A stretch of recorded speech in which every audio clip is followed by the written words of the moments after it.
Hey everybody, welcome to Vacuum Wars. Today I'm going to try to figure out what is the best robot vacuum with an auto-empty bin system that has been released so far. Like which one is the best overall and which one is the best value in my opinion. I'll consider things like their airflow and suction power, their pickup ability on hard floors and carpet, how well they navigate around your house without getting stuck, their app features, their noise level, their pet and human hair pickup, carpet deep cleaning scores, and more, including some new tests that I did on the bin itself just for this video. So links in the description to everything I'll mention, and let's get started. The reason I titled this video the best so far is because some new models were announced at CES this year that looked pretty cool, but the release dates for those are unknown right now, and it could be much later this year before I can test one, so it's best to just go ahead with the ones I already have reviewed. The contestants, lined up here from the cheapest to the most expensive based on current prices, are the Shark IQ Auto Empty 1000S, which is slightly different than the original Shark 1000AE, but more on that later. The Neabot Nomo, which is our representative of the 4 or so robots that have shown up lately, which all seem to have a very similar design. The iRobot Roomba i3 Plus, the Roomba i7 Plus, the Echovacs T8 AIVI with its auto empty bin sold separately, and the iRobot Roomba S9 Plus. The first thing to know is that all of the robots here are better than your average robot vacuum. Auto empty bins are still kind of rare, so vacuum companies are typically only including them with their best models. For example, all of these robot vacuums are some kind of smart robot vacuum, meaning that they all navigate around your home in a very systematic, efficient, row-by-row way. They all make some kind of map, which allows them to return to their base to recharge and then resume where they left off if they run out of battery, and in the various tests I did tracking their coverage, there really wasn't that much of a difference between them. They all had nearly perfect coverage on the test areas in roughly the same amount of time, like premium smart robot vacuums should. There is a bit of difference in the way each one of these robots creates that map. For example, the Roomba i7 Plus and S9 Plus and the Shark IQ use cameras, known as Vslam. Others, like the Neabot and Deebot T8, use lasers, known as Lidar. And then there's the Roomba i3 Plus, which only uses a floor tracker. There are pros and cons to Lidar versus Vslam. For instance, Lidar bots tend to create their map faster, like on the first run, and they tend to be more accurate with their virtual barriers in the app, but camera bots are better with going under bed skirts and curtains because they don't see it as a wall. In my opinion though, the question of Vslam versus Lidar is becoming less and less of an issue as the technology on both sides is getting better, but more on that when we talk about their apps. As far as pickup ability on the surface of hard floors and carpet, they were all also very similar in that they all did about the same in terms of picking up various types and sizes of debris, from very fine and heavy debris to large amounts of large debris. They all had well-designed brushes and plenty of power, again, what you would expect from premium robot vacuums. The first big difference is their ability to deep clean carpets. Picking stuff up from the top of carpets is one thing, cleaning deep down embedded dirt in carpets is another thing. Typically, Roombas are the best at this because they have a patented 2-brush roll design, which I have found to consistently score better than average at the deep clean test, where I embed sand into medium pile carpet and weigh the bins before and after a 5-minute run. Because Roombas have that advantage, they don't require much airflow and suction power, but the others on this list who don't have that 2-brush design tend to make up for this by having much better than average suction and airflow numbers. The Roomba S9 Plus was the clear winner here because not only does it have Roomba's 2-brush system, it also is the most powerful Roomba in terms of suction and airflow by a long shot. The other non-Roombas were actually really good here as well. With the exception of the Neabot, they were all well above average in terms of their carpet cleaning ability. The S9 Plus just happens to be better. Another difference is the auto-empty bins themselves.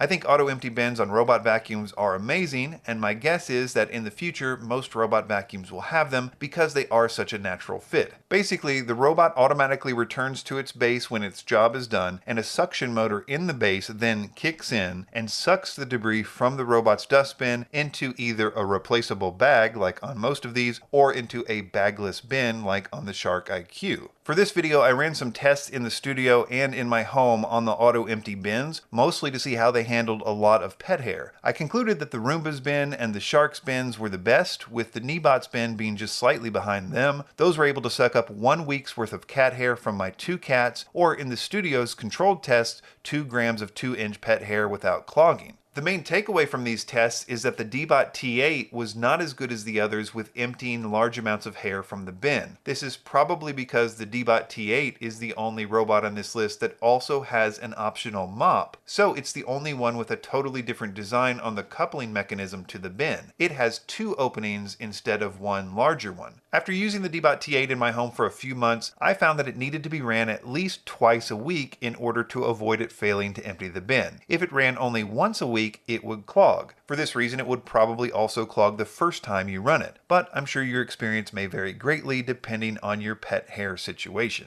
The next area these robot vacuums really differ is with the app and various software-related navigational features. Smart robots are getting smarter every day, and a big place that shows up is with the app features. My favorite of these is the no-go lines, sometimes called virtual barriers or keep-out zones, where you can draw lines or boxes on the map in the app to keep your robot from going places that you don't want it to go, which is a must at my house at least. Thankfully, all of these robots but one has that feature. The one that doesn't is the Roomba i3 Plus. Remember, it was the one that didn't have a camera or a laser, only a floor tracker, which is good for mapping, but it doesn't allow for more advanced things like no-go lines and room select and other options like that. The Lidar bots, like the Deebot and the Neabot, were more accurate with no-go lines and that kind of stuff, but it's hard to put too much emphasis on how accurate the no-go lines are, because in most cases, they really don't need that much precision. Moving quickly along, the noise level wasn't that interesting because they were all basically the same. I could go into the hair tangle tests where again they were about the same, that is much better than average with resisting hair tangles from 5 to 7 inch human hair, with the exception of the Neabot, which wasn't that great at all with hair tangles. I could go on, but I think I'll just answer the question,